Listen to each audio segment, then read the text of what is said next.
You may have noticed that these are a little out of order, that normally we will do the Hebrew Scripture first and then do the Gospel second. I'm going to be preaching on the second, on the Hebrew Scripture prophetic text today, and I'm going to be reading it and preaching it at the same time. I tried to separate the two, but I'm going to be so tied to the words that it just didn't seem possible to read them, then repeat them later on. So you're going to get something I almost never ever do. I'm going to read, stop, preach, read, stop, preach, read, stop, preach as we go along. And at the end of the day, you'll have the entire text, plus a long and unintelligible sermon. But you always get that, so you're used to that.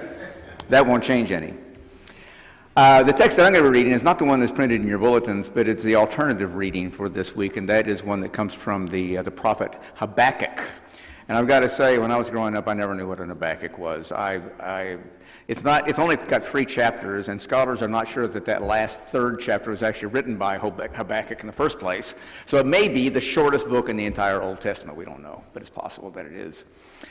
When I was little, I remember going to a Bible study class taught by a neighborhood lady, and she did a session or two on Habakkuk. She couldn't have done more than 1 or 2 because it's not long enough to do too many sessions on Habakkuk. She did at least one, brought it up, talked about it for the entire time, and I was just aghast. I could not imagine how God would actually name a book in the Bible after a Japanese calculator.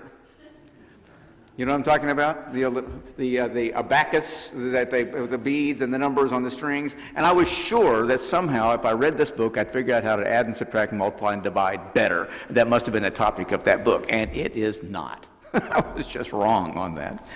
Habakkuk is a wonderful book, by the way. It's not very long. You could get through it in a few minutes just by plundering on into it. You're going to get a lot of it here, but I'm going to skip some in the middle because it is actually 3 chapters, so I'm not going to do all of that for you.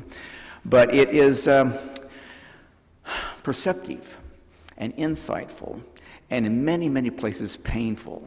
So it's a very honest book, and I commend it to you to just go through it on your own sometime. We don't know hardly anything about the writer. Sometimes in a book like Isaiah, Jeremiah, we know all about them because they did a lot of autobiographical referencing in their book. In Hosea, we even know the name of his wife and all of his kids because he had this odd habit of naming each one of his children after a prophecy from God, which is, I wouldn't recommend that, but he did that. And so we know all about the whole family. We don't know any of that about Habakkuk. We know he lived somewhere in the 5th century before Jesus, BCE as they call it today. We know he lived somewhere along through there because he's talking about the invasion by the Babylonians in part of this, what I'm going to be reading to you in a second. So he had to be right about there. Beyond that, we don't know. He just wrote. And he's not like a lot of the prophets in those days that stood out in this town square and cried out against injustices and all those kinds of things. He wrote a prayer that he had as a dialogue with God. And almost the entire 2 chapters we know about, and probably the 3 chapters, are just this dialogue between Habakkuk and God. And it's not a very comfortable conversation, I've got to tell you. It's a painful one. And as a matter of fact, parts of that conversation are things that probably you prayed yourself on occasion. And I hope you got some responses to it, at least as good as what Habakkuk got back. Here's how it begins. It's in a time when Israel, actually Judah, Israel had been destroyed by then. He was living in the southern kingdom, which is called Judah. And he was living in that time when there was really kind of a glory days. The economy was doing fine. There was jobs for everybody. I don't know how you'd explain it back then, but something was going on. Things were nice. They had just signed a treaty with Egypt, so they were safe from the Babylonians that were north to them. They weren't going to be invaded. Egypt was going to take care of them. All was good, except the inner core of the country was rotting away. And there's lots of crime and injustice and unfairness going everywhere. And you'll get a real strong sense of that in his words. So he cries out to God and says, "How long, oh God, is this stuff going to be going on?" Then he gets a response back from God, then he repeats back to God, and God repeats back to him, and you get the dialogue. Here's the first piece of that. He says, "O Lord, how long shall I cry out for help, and you will not listen? I cry to you about violence, and you don't save. Why do you make me look at wrongdoings and look at trouble? Destruction and violence are all around me. Strife and contention, they arise. The law has become slack. Justice never prevails. The wicked surround the righteous, and judgment comes forth perverted." That's a pretty dark time, isn't it? I've talked a little bit about the broken criminal justice system, if you can even call that, back in the Bible's era. Remember the story a few weeks ago about the woman who tried to go to the judge to get him to adjudicate some wrong that had been done to her, and he didn't want to talk to her because she was poor and she was a widow, and they don't care about poor widows, so he was just casting her out of the way. But finally, she just prevailed because she pushed him and pushed him and pushed him, but the justice system just did not work most of the time.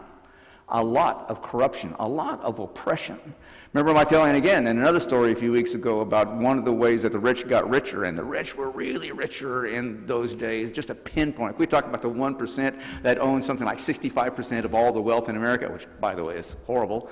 It was a pinprick of 1% back in those days, and all the rest of Israel and Judah were on the very, very edge of starvation all the time. And I've talked about how one of the ways that they were able to do that is that the wealthy would loan money to people to buy a house or a farm, and then when they couldn't make the payments on it, they would foreclose on it and take the entire thing, and sometimes take the person who used to own that property and turn that person into a slave working on the old property that they used to have, only without wages. It was terrible. A lot of that was going on. And so Habakkuk says, God, how long am I going to have to look at this? This is terrible. People are dying. People are starving. How long? Well, God answers his question, but I want to pause there for a second and say that question about how long, oh Lord, is it going to go on and on and on is not a new question. And that phrasing, you've heard that in hymns and in poetry for hundreds and hundreds and hundreds of years. It mainly is found in the Psalms. So you found one here, you find one in Job, some other places. But let me read a couple of these to you. This is Psalm 13, verses 1. How long, O Lord, will you forget me forever?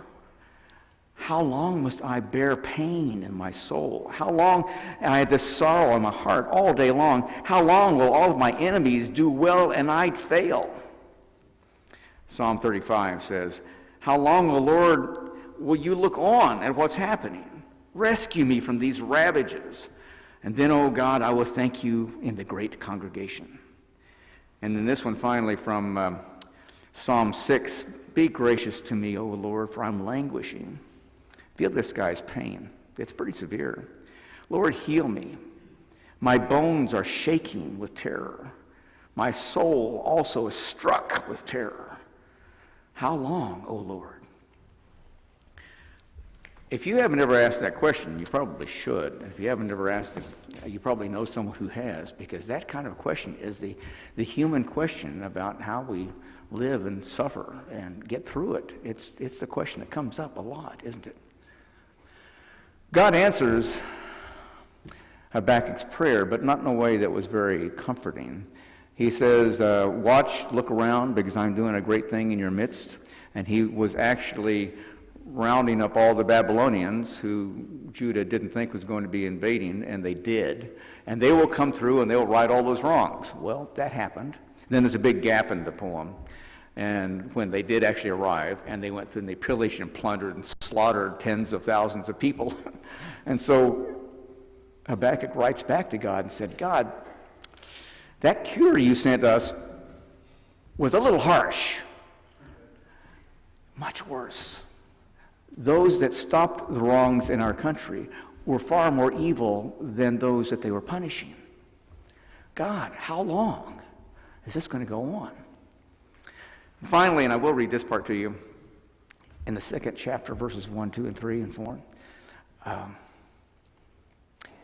he pauses to get God's answer, and then God answers. He says, I will stand at my watch post, and I'll station myself on the rampart, and I'll keep watch to see what God will say to me, and what he will say in answer concerning my complaint. And before I go any further, by the way, you all know the Jehovah's Witnesses that go door to door, and they knock on your door, and if you're there, they'll give you a little pamphlet. The pamphlet is called the Watchtower. You ever get those? Okay. Well, the Jehovah's Witnesses get the name for that little pamphlet from this particular passage. This is where it comes up. Now, they invented that 100 years ago when they only had the King James Version of the Bible, and in the King James Version it said the Watchtower. And so they named their little pamphlet after this passage because in it, Habakkuk is going to go up to a high tower and watch to hear the voice of God and the wisdom of God, the direction of God, and the answers of God.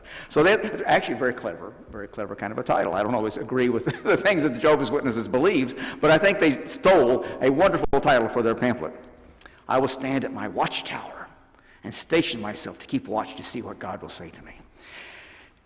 And here's what God said. Listen closely.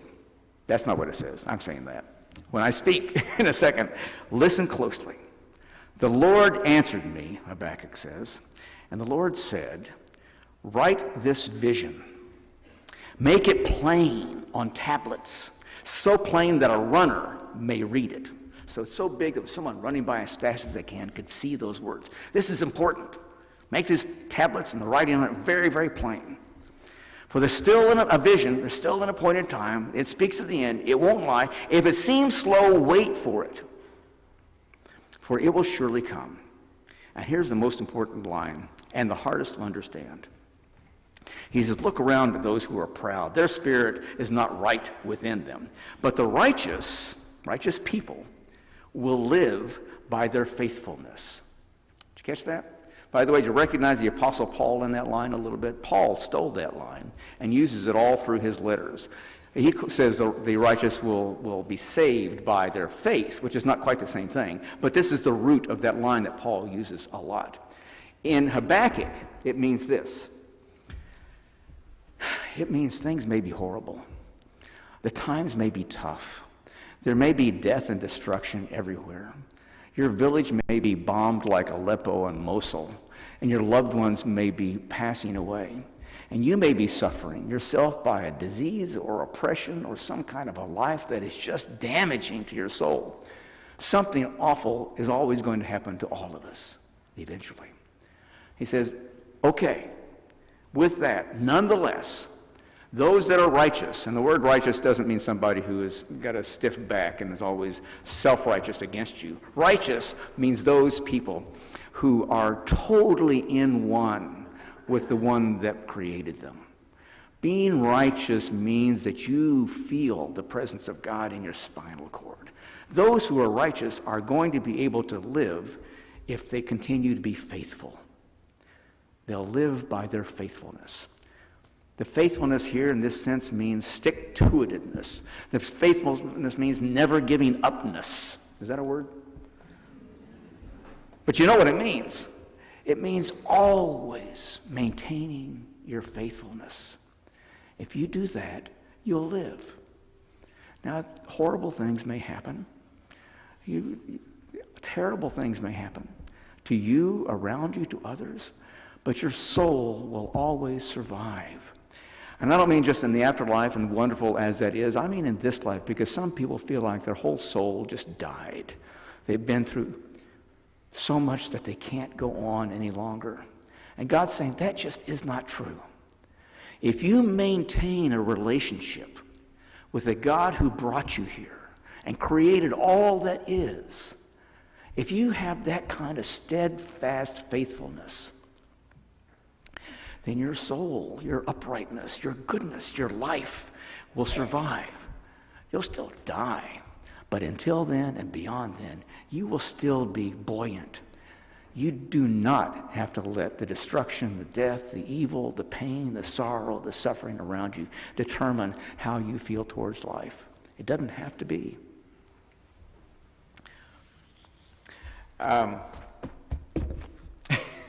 And now I'm going to tell a story about George Burns. It's an odd way to end a sermon, but I think you'll appreciate it at the end. For many, many weeks now, you may have noticed something, if you did notice, that I've been wearing the stoles. They have the little UCC corporate logo on there. Everybody can understand that, can't you? It's got the little crown on the top and the globe at the bottom and the cross in the middle. But I also have this thing on some of my other stoles. And a lot of you have walked up to me and said something like, why do you have an apostrophe on your robe? You know, why do you have that quotation mark on your robe? Or more likely what actually is a comma. Why is there a comma on your robe? And here's the story. Incidentally, I was at a wedding, did a wedding down in East Bridgewater a couple of weekends ago, and while the guys and I were out waiting to go in, by guys I mean the groomsmen and the groom and all them, the best man, we were all waiting to go in, we're standing around, and this young kid, 25 years old or so, across me was taking a picture of me, and I thought, did I not zip something up? What are you taking a picture of? And he's taking a picture of your robe. I said, oh, why? And he says, well, I've never seen that thing you've got on there. What is that? So I took a picture of it, and I did a Google search on that little picture, see what I could come up with. And I said, well, what did you, I said, did you find George Burns when you did the search? So he started scrolling down. Well, yeah, George Burns is on there. What's George Burns got to do with the thing on your robe? Well, here's what George has to do with that thing on my robe. George and Habakkuk have to do with that thing on my robe.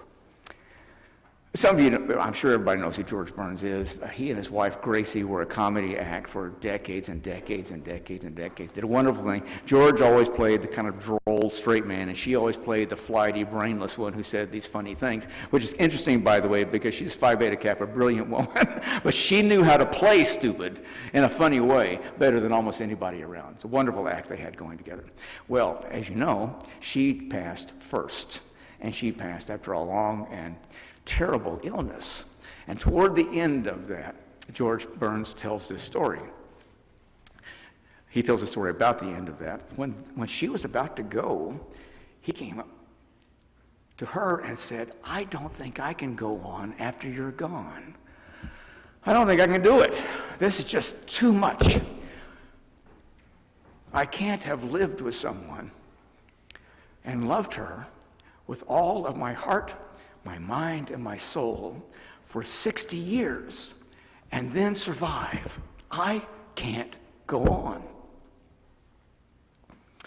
He said it pretty much like that. I heard him tell that story myself one time on 60 Minutes when they were interviewing him long after she passed away, and they actually were going down to this crypt, this mausoleum where she is kept, and he walked over and he knocked on the side of it and blew a little kiss on it, and then told this story.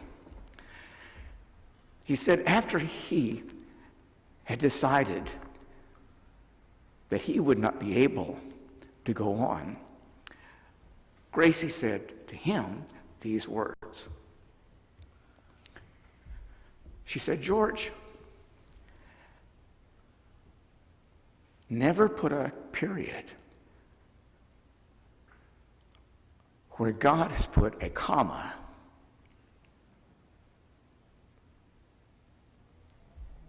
Do you get that? Never put a period where God has put a comma. Commas are hard. Commas are big bumps in the road, but they're not periods.